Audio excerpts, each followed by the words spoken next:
10 ఏళ్లు పార్టీ కోసం పనిచేసిన వారికే పదవులు అంటున్నారు కాంగ్రెస్ వ్యవహారాల ఇన్ఛార్జ్ మీనాక్షి నటరాజన్. ఇక పార్టీ లైన్ దాటితే ఎట్టి పరిస్థితుల్లో ఉపేక్షించేది లేదన్నారు. పార్టీ లైన్ దాటి పార్టీ గురించి బాహాటంగా విమర్శలు చేసే క్రమశిక్షణ చర్యలు తప్పవు అంటున్నారు మీనాక్షి నటరాజన్. అలాగే ఇక ముఖ్యంగా పార్టీ కోసం పనిచేసే వాళ్ళని ఖచ్చితంగా గుర్తిస్తామని, వారికే పదవులు దక్కుతాయంటూ ఆమె కరాఖండిగా తేల్చిపారేశారు. మరోవైపు మహిపాల్ రెడ్డిపై, పటాన్చెరు ఎమ్మెల్యే మహిపాల్ రెడ్డిపై ఫిర్యాదు చేశారు కొందరు కాంగ్రెస్ కార్యకర్తలు. ఈ నేపథ్యంలోనే మీనాక్షి నటరాజన్ కీలక వ్యాఖ్యలు చేశారు. మంత్రుల తప్పొప్పుల మీటింగ్లో చెప్పాలన్నారు. అలాగే గొడవలు పార్టీపై కామెంట్ చేస్తే ఇక ఊరుకోమంటే హెచ్చరించారు. కొత్తగా పార్టీలో చేరిన బీఆర్ఎస్ నేతలు అధికారం చెలాయిస్తున్నారంటూ మహిపాల్ రెడ్డిపై చేసిన ఫిర్యాదు నేపథ్యంలో ఆమె దానికి సంబంధించి తాము సమీక్షిస్తామన్నారు. 14 నెలల ప్రజాపాలన పథకాల అమలుపై మీనాక్షి చర్చ చేపట్టారు. రైట్, మా కొలీగ్ ప్రవీణ్ జాయిన్ అవుతున్నారు. ప్రవీణ్, మీనాక్షి నటరాజన్ కొన్ని కీలక వ్యాఖ్యలు చేశారు. పార్టీ లైన్ దాటితే ఎట్టి పరిస్థితుల్లో చర్యలు తప్పవంటున్నారు. దీనికి సంబంధించి ఆమె ఎలాంటి వ్యాఖ్యలు చేశారు? రామదాస్, కొత్తగా తెలంగాణ పార్టీ వ్యవహారాల ఇన్ఛార్జ్ గా బాధ్యతలు తీసుకున్న మీనాక్షి నటరాజన్ తనదైన స్టైల్లో పార్టీని గాడిలో పెట్టేందుకు కొంత నాయకుల్లో కార్యకర్తల్లో కొంత క్రమశిక్షణలో పెట్టేందుకు కొంత ప్రయత్నిస్తున్నారని చెప్పొచ్చు. ఈ తాజాగా ఇప్పుడు ఏదైతే కార్పొరేషన్ పదవులకు సంబంధించి, నామినేటెడ్ పదవులకు సంబంధించి చర్చ నడుస్తుందో ఈ క్రమంలో ఆమె కొన్ని ఇంట్రెస్టింగ్ వ్యాఖ్యలు అయితే చేశారు. 10 ఏళ్లు కాంగ్రెస్ పార్టీలో పనిచేసి ఉన్న వాళ్ళకే కార్పొరేషన్ చైర్మన్ పదవులు ఇస్తామని చెప్పేసి కార్యకర్తలను ఎలా గౌరవించుకోవాలో, ఎలా కాపాడుకోవాలో మాకు తెలుసు. పార్టీ గెలుపు కోసం పనిచేసిన వాళ్ళందరికీ న్యాయం చేస్తామని చెప్పేసి ఆమె ఇచ్చారు. మెదక్ జిల్లా మీద, ముఖ్యంగా సిద్దిపేట గజ్వేల్ మీద ఎవరైతే కేసీఆర్ ఇటు హరీష్ రావు అక్కడికి ప్రాతినిధ్యం వహిస్తున్నారో ఆ 2 నియోజకవర్గాలు మొత్తం మెదక్ జిల్లా మీద ప్రత్యేక ఫోకస్ పెడుతున్నట్టుగా ఆమె చెప్పారు.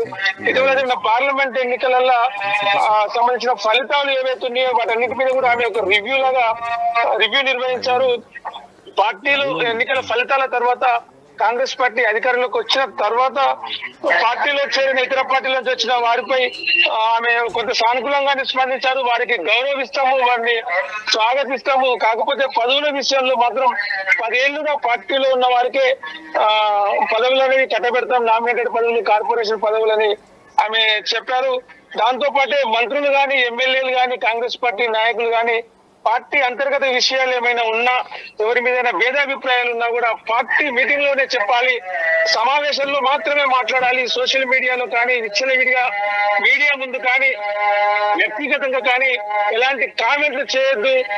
పార్టీ నాయకుల ప్రతిష్టని, పార్టీ ప్రతిష్టని దెబ్బతీయొద్దని చెప్పైతే ఆమె ఒక హెచ్చరిక లాంటిది అయితే జారీ చేసిందని చెప్పొచ్చు. దాంతో పాటే పార్టీ లైన్ దాటి ప్రవర్తిస్తే ఎవరైనా సరే క్రమశిక్షణ చర్యలు తీసుకుంటామని నాయకులు, ఒకే పార్టీ నాయకుల మధ్యలో గొడవలు తలెత్తినా కూడా దానికి సంబంధించి చర్యలు తీసుకుంటాము, ఏమైనా ఉంటే మాట్లాడాలి, కానీ ఇట్లా నోటికొచ్చినట్టుగా కంప్లైంట్లు, నోటికొచ్చినట్టుగా కామెంట్లు చేయొద్దని చెప్పేసి ఆమె హెచ్చరించారని చెప్పొచ్చు. రామదాస్, ఇంకా పటాన్చెరు సంబంధించి మహిపాల్ రెడ్డి ఇష్యూ మీద కూడా కారు శ్రీనివాస్ గౌడ్ మీనాక్షి నటరాజన్ ఫిర్యాదు చేశారు. ఆ విషయం మీద కూడా త్వరలో దాన్ని పరిష్కరిస్తాం అని చెప్పేసి ఆమె మీనాక్షి నటరాజన్ కారు శ్రీనివాస్ కి నచ్చజెప్పినట్టుగా మనకు తెలిసింది. అధికారుల విషయంలో కూడా ఆమె కొంత సీరియస్ గా ఉండాలని చెప్పేసి మంత్రులకి, ఎమ్మెల్యేలకి, ముఖ్యమంత్రికి కొంత సూచనలు అయితే చేసేది. Ramdas, right, yes, thanks for the update Praveen. So మొత్తం మీద మీనాక్షి నటరాజన్ హెచ్చరికలు జారీ చేశారు. పార్టీ లైన్ దాటితే క్రమశిక్షణ చర్యలు తప్పవన్నారు. అంతేకాదు ఇక